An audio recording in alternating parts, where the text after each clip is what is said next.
Dominus vobiscum.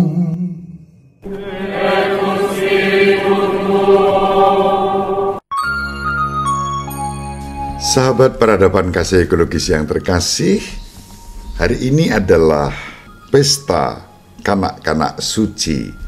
Para martir mati secara tidak langsung melindungi kanak-kanak Yesus akibat kemarahan Herodes. Mari kita awali perjumpaan kita dengan bersatu di dalam doa. Dalam nama Bapa dan Putra dan Roh Kudus. Amin. Allah Bapa sumber kehidupan, pada hari ini kanak-kanak suci martirmu memuji keagunganmu, bukan dengan kata, melainkan dengan darah. Kami mohon semoga iman kami akan Dikau, yang kami ucapkan dengan lidah, juga kami nyatakan dengan perilaku hidup yang saling menjadi berkah. Demi Kristus Tuhan dan pengantara kami yang hidup dan berkuasa bersama Dikau, dalam persekutuan Roh Kudus Allah yang Maha Esa, Tritunggal Maha Kudus, sepanjang segala masa. Amin. Dalam nama Bapa dan Putra dan Roh Kudus. Amin. Sahabat peradaban kasih ekologis yang terkasih, ini kesaksian ketiga yang saya sebutkan pada tanggal 26 yang lalu, bahwa sesudah Natal berturut-turut kita menerima kesaksian iman Stefanus, kemudian Santo Yohanes, Rasul dan penulis Injil, dan hari ini tanggal 28 Desember, kesaksian kanak-kanak suci. Mari kita baca bacaan pertama dari surat pertama Santo Yohanes bab 1 ayat 5 sampai bab 2 ayat 2. Saudara-saudara terkasih, inilah berita yang telah kami dengar dari Yesus Kristus dan yang kami sampaikan kepada kamu.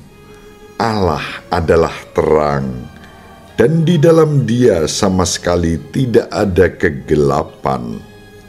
Jika kita katakan bahwa kita beroleh persekutuan dengan Dia, namun kita hidup di dalam kegelapan, kita berdusta, dan kita tidak melakukan kebenaran.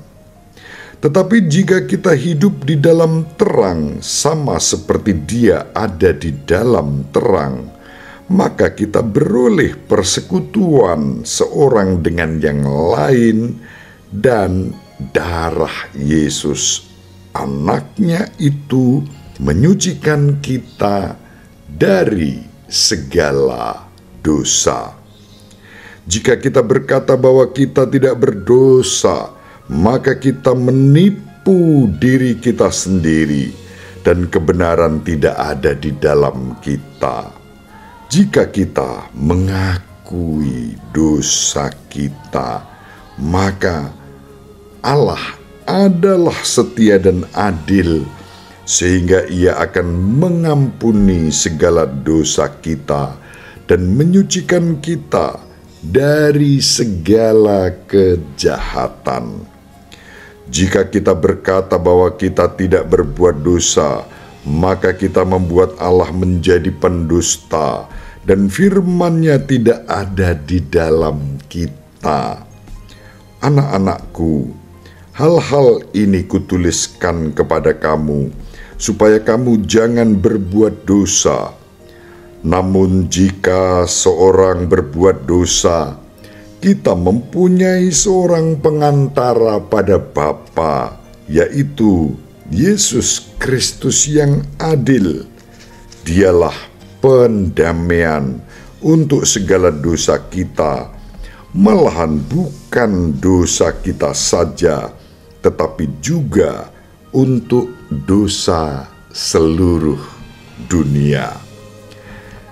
Demikianlah sabda Tuhan. Syukur kepada Allah. Mazmur tanggapan dengan referen, jiwa kita terluput seperti burung terlepas dari jerat penangkap. Jika bukan Tuhan yang memihak kita, ketika manusia bangkit melawan kita, maka mereka telah menelan kita hidup-hidup. Ketika amarah mereka menyala-nyala terhadap kita, maka air telah menghanyutkan kita dan sungai telah mengalir menimbus kita, telah mengalir melanda kita, air yang meluap-luap itu. Jerat kita telah putus dan kita pun terluput. Pertolongan kita dalam nama Tuhan yang menjadikan langit dan bumi. Kemuliaan kepada Bapa dan Putra dan Roh Kudus, seperti pada permulaan, sekarang, selalu, dan sepanjang segala abad. Amin. Jiwa kita terluput seperti burung terlepas dari jerat penangkap. Sahabat peradaban kasih ekologis yang terkasih, mari kita baca Injil Matius bab 2 ayat 13 sampai 18. Setelah orang-orang Majus yang mengunjungi bayi Yesus di Betlehem itu pulang, tampaklah malaikat Tuhan kepada Yusuf dalam mimpi. Malaikat itu berkata, "Bangunlah, ambillah anak itu serta ibunya, larilah ke Mesir, dan tinggallah di sana sampai aku berfirman kepadamu, karena Raja Herodes akan mencari anak itu untuk dibunuh." Maka Yusuf pun bangunlah. Malam itu juga diambilnya anak itu serta ibunya, lalu menyingkir ke Mesir dan tinggal di sana sampai Herodes mati. Hal itu terjadi supaya genaplah yang difirmankan Tuhan lewat nabinya, "Dari Mesir kupanggil anakku." Ketika Herodes tahu bahwa ia telah diperdayakan oleh orang-orang Majus itu, sangat marahlah ia. Lalu ia menyuruh membunuh semua anak di Betlehem dan sekitarnya, yaitu anak-anak yang berumur 2 tahun ke bawah, sesuai dengan waktu yang dapat diketahuinya dari orang-orang Majus itu. Dengan demikian genaplah firman yang disampaikan oleh Nabi Yeremia. Terdengarlah suara di Rama, tangis dan ratap yang amat memilukan. Rahel menangisi anak-anaknya, dan ia tidak mau dihibur, sebab mereka tidak ada lagi. Demikianlah sabda Tuhan. Terpujilah Kristus. Sahabat peradaban kasih ekologis yang terkasih, pada pesta kanak-kanak suci, para martir yang secara tidak langsung mati dibunuh karena kemarahan Herodes yang tidak berhasil menemukan Yesus dan membunuh bayi Yesus, kita dihadapkan pada kekuasaan Herodes yang bengis dan Bapak Yusuf yang tenang teduh tanpa kata dalam keheningan. Kedamaian renungan Natal sedikit terganggu hari ini karena tindakan jahat Herodes. Raja Herodes begitu bengis. Salah satu kontras dalam Injil hari ini adalah antara Herodes dan Yusuf. Herodes hanya peduli dengan dirinya sendiri, dengan kerajaan bonekanya dari Yesus, sang raja yang baru lahir. Wibawa kuasa Herodes pudar karena kelahiran sang raja sejati. Meskipun masih dalam wujud bayi, tapi sudah membuat pamor Raja Herodes pudar. Tidak ada tindakan, termasuk pembantian anak-anak yang tidak bersalah, yang terlalu tidak bermoral bagi Herodes. Begitu bengisnya sampai menghabisi anak-anak seusia kanak-kanak Yesus pada masa itu. Karena dia tidak berhasil menemukan kanak-kanak Yesus yang akan dibunuhnya secara tipu-tipu. Dia bilang kepada orang-orang Majus, "Beritahu aku di mana tempat raja itu dan aku akan datang untuk menyembahnya." Padahal dia mau membunuh Yesus. Sahabat peradaban kasih ekologis yang terkasih, sikap Herodes ini sangat kontras dengan sikap Bapa Yusuf, ayah yang menjaga Yesus. Sejak dalam kandungan Ibu Maria, Bapak Yusuf menerima dalam keheningan. Saat Yesus dilahirkan, Bapak Yusuf melayani dalam keheningan. Dan kali ini Bapak Yusuf juga dalam keheningan menyelamatkan Yesus dan Maria dari ancaman Herodes, mengungsi dari Bethlehem menuju Mesir. Kunci dari semua itu adalah penyerahan dirinya kepada Allah dan kepada Putra Allah yang menjadi manusia dan kini ada di hadapannya. Maka kendati tidak mudah, malam itu perjalanan dari Bethlehem menuju Mesir dilakukan oleh Bapak Yusuf demi menjaga, melindungi kanak-kanak Yesus bersama ibunya.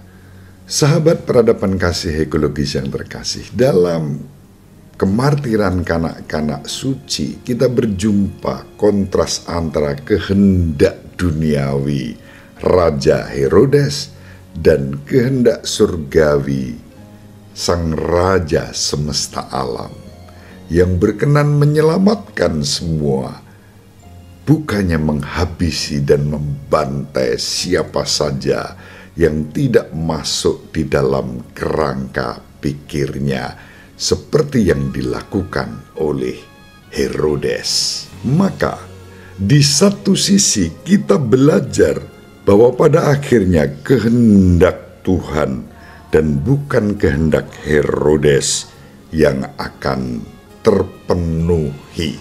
Di sini kita membaca sejarah keselamatan yang sudah dinubuatkan oleh para nabi dan digenapi. Maka dapat dikatakan bahwa sejak awal mula Allah telah mengetahui dalam kekekalannya keluarga kudus akan melarikan diri ke Mesir dan bahwa ia akan memanggil putra tunggalnya keluar dari Mesir menuju ke tempat yang ditunjukkan dan dirancang sebagai daerah bertumbuhnya Putra Allah yang Maha Tinggi yang menjadi manusia dan tinggal di antara kita itu, yakni di Nazaret. Semua terjadi, rencana Allah tidak pernah gagal. Kendati pun ada sikap dan sifat-sifat seperti Herodes yang terus dan akan selalu menghalangi bahkan merusak kehendak itu. Tetapi kehendak Allah tetap berlaku dan terjadi secara sempurna seturut kehendaknya. Sahabat peradaban kasih ekologis yang terkasih, apa yang bisa kita petik dari peristiwa iman ini? Mari kita belajar dari bacaan pertama yang diwartakan kepada kita. Dalam bacaan yang pertama, dalam suratnya, Santo Yohanes mengajak kita untuk hidup di dalam iman akan Allah yang adalah kasih, yang mengampuni dosa-dosa kita. Dan kita dipanggil untuk dalam kerendahan hati dan penuh syukur mempersembahkan hidup kita yang rapuh, yang lemah, yang ringkih, bahkan berdosa ini, agar kuasa kerahiman Allah semakin nyata di dalam kehidupan kita. Berjalan dalam terang kasih Allah berarti rela dibersihkan dari segala kelemahan dan dosa-dosa kita oleh darah Kristus sendiri. Menaati perintahnya, menikmati kerahimannya, bersukacita dalam kerendahan hati, memuji dan memuliakan Allah, Sang Maha Pengasih dan Penyayang, yang telah menganugerahkan juru selamat kepada kita dalam Yesus Kristus. Mari kita saling mendoakan agar kita diberi rahmat, mampu mempersembahkan hidup kita sebagaimana kanak-kanak suci, sebagai kesaksian akan kasih Allah dalam hidup kita. Tinggalkan sifat-sifat Herodes, kita kenakan belas kasih Allah di dalam kehidupan ini. Ibu Maria dan Bapak Yosef selalu mendoakan kita, semoga panjenengan semua sahabat peradaban kasih ekologis yang terkasih bersama seluruh anggota keluarga dimanapun berada dibimbing, dilindungi dan diberkati oleh Allah yang Maha Kuasa, Bapa dan Putra dan Roh Kudus. Amin. Terima kasih, salam sehat, tetap semangat tanpa sambat, selalu bahagia, kebahagiaan yang bersumber dari Tuhan Allah kita. Salve, shalom, salam sejahtera, berkah dalam. Sahabat peradaban kasih yang terkasih, sampai jumpa pada episode berikutnya. Terima kasih atas kebersamaan kita. Salam peradaban kasih ekologis, berkah dalam.